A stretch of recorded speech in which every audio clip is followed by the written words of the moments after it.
kami berdua akan mengulas tentang kanker serviks, salah satu jenis kanker yang paling banyak menyerang organ reproduksi wanita. Langsung kita ikuti penjelasannya. Let's check it out!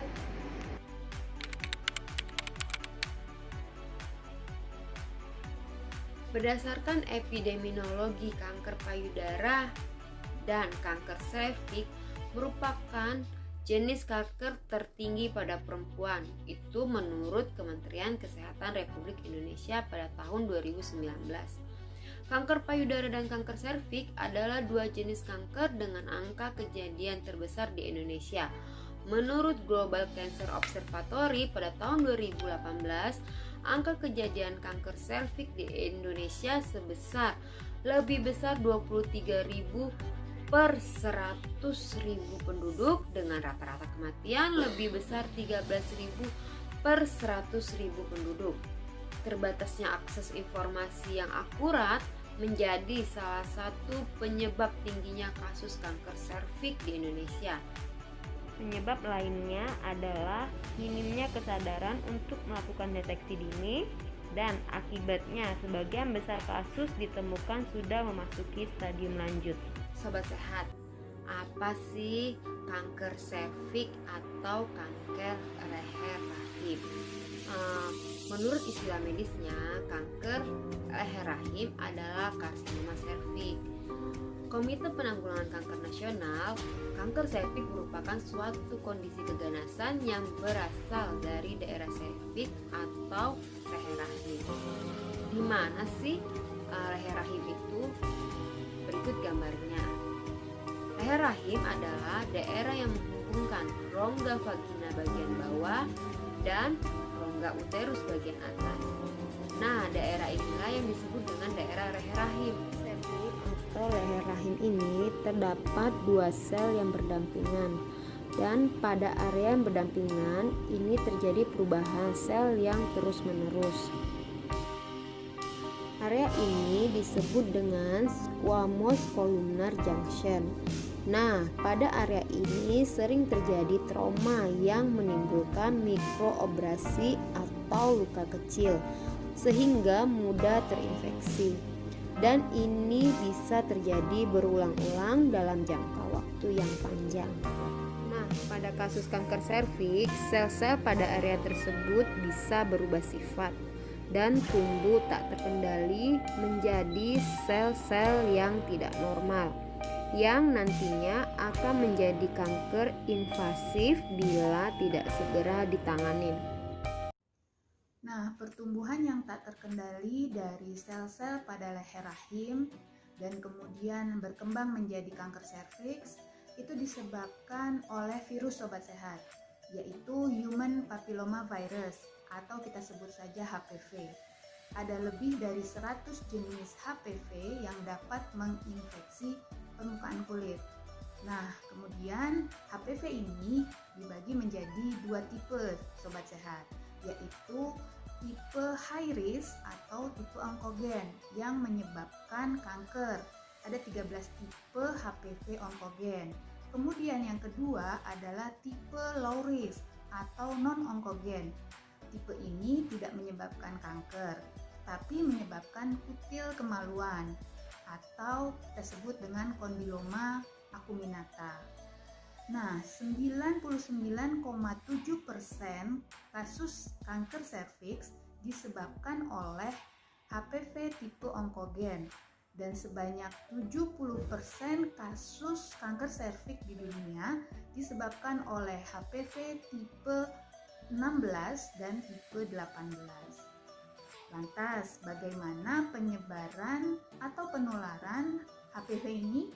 Yaitu melalui hubungan seksual.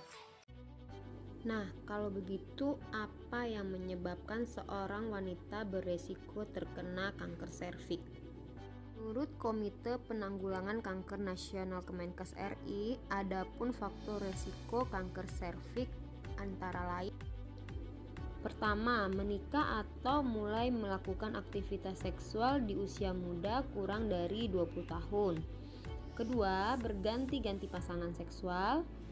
Ketiga, melakukan hubungan seksual dengan pria yang sering berganti-ganti pasangan.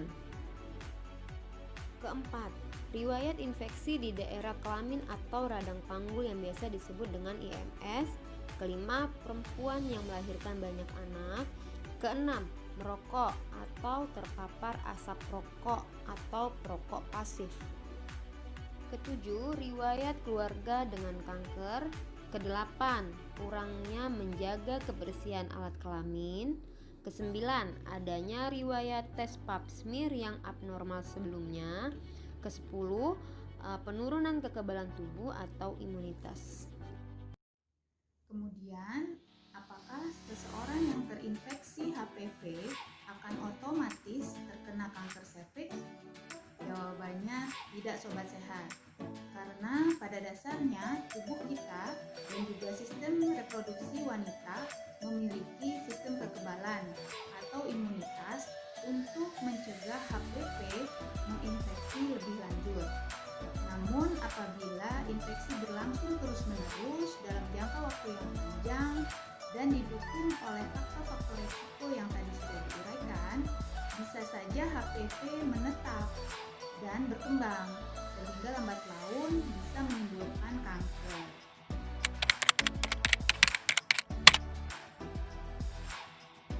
Diawali dengan masuknya HPV ke dalam sel serviks melalui mikroabrasi atau luka kecil.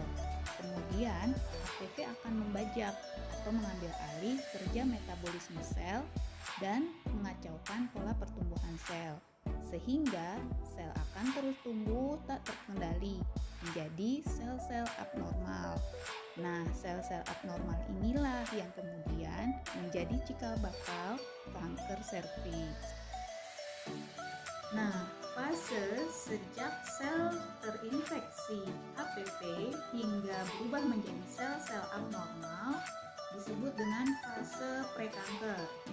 Fase prekanker ini berlangsung lama, sobat sehat, belasan bahkan sampai 20 tahun. Inilah sesungguhnya yang memungkinkan kanker serviks dapat dicegah dan dapat diobati apabila terdeteksi sedini mungkin.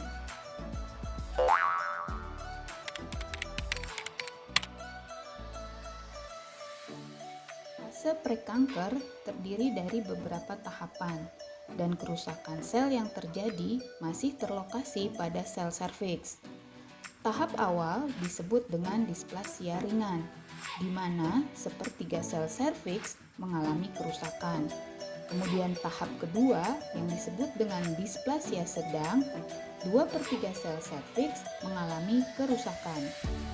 Dan pada tahap ketiga atau disebut displasia keras, hampir seluruh sel serviks mengalami kerusakan. Dan bila seluruh sel serviks mengalami kerusakan, maka terjadilah yang disebut dengan karsinoma in situ. Karsinoma in situ dapat berlanjut menjadi kanker invasif, di mana kanker akan menyerang organ sekitarnya, dimulai dari uterus, vagina, kandung kencing, dan rektum. Bahkan, kanker dapat menyebar ke organ tubuh lain yang jauh melalui sistem limfatik dan sistem peredaran darah, seperti menyebar ke liver, paru-paru, dan tulang. Kanker serviks yang menyebar ke rongga panggul dapat menekan ureter. Kondisi ini dapat menyebabkan terhalangnya urin untuk keluar dari ginjal, sehingga ginjal akan membengkak dan meregang, dikenal dengan istilah hidronefrosis.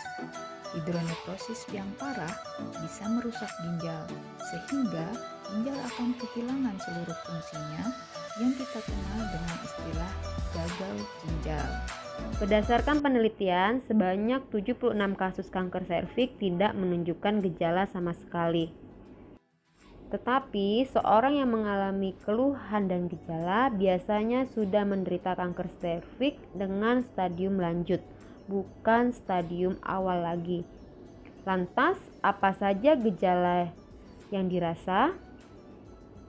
Pertama, keputihan. Keputihan yang bagaimana? Yang banyak bahkan berbau berubah warna yang tidak hilang walaupun sudah diobatin. Kedua, perdarahan. Perdarahan seperti apa? Perdarahan di luar siklus menstruasi, perdarahan setelah berhubungan seks, perdarahan pada saat sesudah menopause. Ketiga, nyeri panggul. Nyeri panggul apabila terjadi saat berhubungan seks. Nyeri yang merambat sampai ke seluruh panggul. Keempat, gejala metastase. Keluhan yang timbul karena kanker sudah menyebar ke organ lain.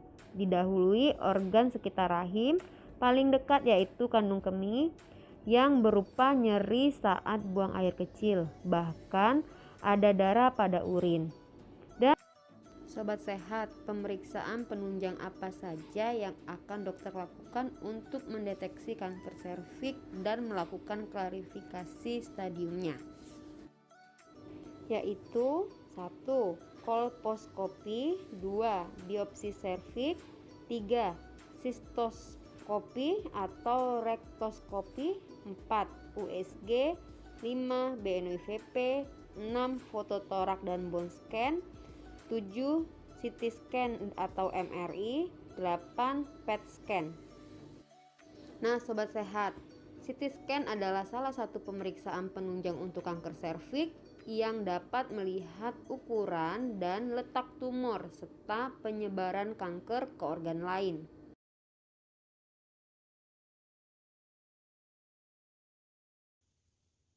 Ada 3 cara pencegahan kanker serviks sobat sehat, yaitu pencegahan primer, pencegahan sekunder, dan pencegahan tersier. Pencegahan primer ini meliputi penyuluhan tentang bagaimana kanker serviks tersebut, bisa melalui poster-poster atau terjun langsung ke masyarakat, bahkan bisa melalui medsos sobat sehat. Kemudian pencegahan primer berikutnya adalah dengan menghindari faktor resiko. Pencegahan primer selanjutnya adalah vaksinasi yang bertujuan untuk meningkatkan kekebalan tubuh kita melawan HPV. Vaksinasi ini diberikan untuk 2 kelompok, yaitu kelompok yang belum melakukan kontak seksual, ditargetkan pada usia 11-12 tahun atau di bawah 15 tahun. Diberikan 2 kali vaksinasi dengan jeda 6 bulan sampai 1 tahun antara vaksinasi pertama dengan vaksinasi kedua.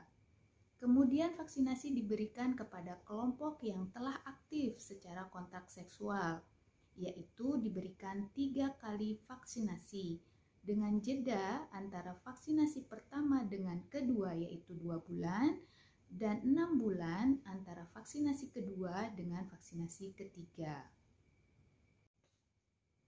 Nah, lanjut ke pencegahan sekunder. Pencegahan sekunder berupa screening sobat sehat, yaitu suatu rangkaian pemeriksaan yang dilakukan oleh dokter untuk melihat apakah ada potensi infeksi HPV. Screening yang dapat dilakukan adalah pap smear, IVA atau IVA, dan tes DNA HPV. Pap smear bertujuan untuk melihat ada tidaknya perubahan sel pada serviks. Pada tes ini, dokter akan melakukan pengambilan sampel sel leher rahim dengan mengusapkan suatu alat pada daerah tersebut. Pada IVA atau inspeksi visual asetat, dokter akan mengusapkan cairan asam asetat pada daerah serviks. Kemudian, dokter akan langsung mengamati reaksi daerah serviks dari pengusapan tersebut. Tes DNA HPV bertujuan untuk mendeteksi adanya virus HPV pada serviks. Artinya, pada tes HPV DNA sudah dapat diketahui tipe virus HPV mana yang menginfeksi serviks. Screening bisa dilakukan 3 tahun sekali untuk usia 21 sampai 29 tahun. Sedangkan untuk usia 30 sampai 65 tahun, screening bisa dilakukan 3 sampai 5 tahun sekali. Kemudian ada pencegahan tersier. Nah, pencegahan yang ketiga ini dilakukan dalam upaya untuk meningkatkan kualitas hidup penderita kanker, sehingga kankernya tidak berlanjut atau tidak menyebar. Nah, sobat sehat, lantas bagaimana pengobatan kanker serviks itu sendiri? Apakah kanker serviks dapat disembuhkan? Nah, itulah pentingnya screening awal sedini mungkin untuk mengetahui apakah kanker serviks itu sudah mengintai atau belum, sehingga dapat ditindaklanjuti dan diobati. Melalui dengan apa screeningnya sobat sehat? Yaitu bisa dengan pap smear atau IVA. Apabila IVA positif, maka dapat dilakukan dengan krioterapi, yaitu metode pembekuan atau freezing sehingga sekurang-kurangnya minus 20 derajat Celcius selama 6 menit. Kedua, pada temuan abnormal pada pap smear dilakukan kolposcopy, yaitu pemeriksaan area plasmir dengan menggunakan alat pembesar yang disebut dengan kolskop. Selanjutnya, bila diperlukan akan dilakukan biopsi pada daerah rahim yang mengalami kerusakan. Tindakan pembedahan berupa pengangkatan tumor atau pengangkatan rahim beserta jaringan limfa sekitarnya. Selanjutnya dengan tindakan radioterapi dan tindakan kemoterapi. Adapun dukungan berupa keedukasi yaitu 1. Edukasi gizi diberikan mengingat penderita kanker dapat mengalami malnutrisi. Pemberian nutrisi sesuai dengan kebutuhan. Pola makan yang sehat, tinggi buah, sayur, biji-bijian, serta rendah lemak. Daging merah dan alkohol serta tidak merokok. Kedua, untuk aktivitas fisik akan diberikan edukasi untuk terus melakukan aktivitas fisik sesuai kemampuan secara teratur dan menghindari gaya hidup sedenter. Dan apabila ada kemungkinan metastase ke tulang, aktivitas dilakukan sesuai dengan kemampuan, menggunakan alat bantu dan selalu dalam pengawasan keluarga. Ketiga, yaitu anjuran kontrol rutin dan pola hidup sehat. Demikianlah sobat sehat obrolan kita seputar kanker serviks. Apabila sobat sehat, teman atau keluarga terkena kanker, tetaplah disiplin dalam menjalani pengobatan. Berpikir positif dan beri dukungan dengan penuh kasih sayang. Semangat adalah kunci untuk kesembuhan dan kesehatan. Sobat sehat, mari kita terapkan program Kementerian Kesehatan dengan Germas, Gerakan Masyarakat Hidup Sehat. Kita cegah perkembangan kanker serviks dengan cerdik. Cek kesehatan secara rutin, enyahkan asap rokok, rajin aktivitas fisik, diet dengan gizi seimbang, cukup istirahat, dan kelola stres. Dan ingat, harus patuh. Periksa kesehatan secara rutin dan ikuti anjuran dokter. Atasi penyakit dengan pengobatan yang tepat dan teratur. Tetap lakukan diet dengan gizi seimbang. Usahakan aktivitas fisik yang aman. Hindari asap rokok, alkohol, dan zat karsinogenik lainnya.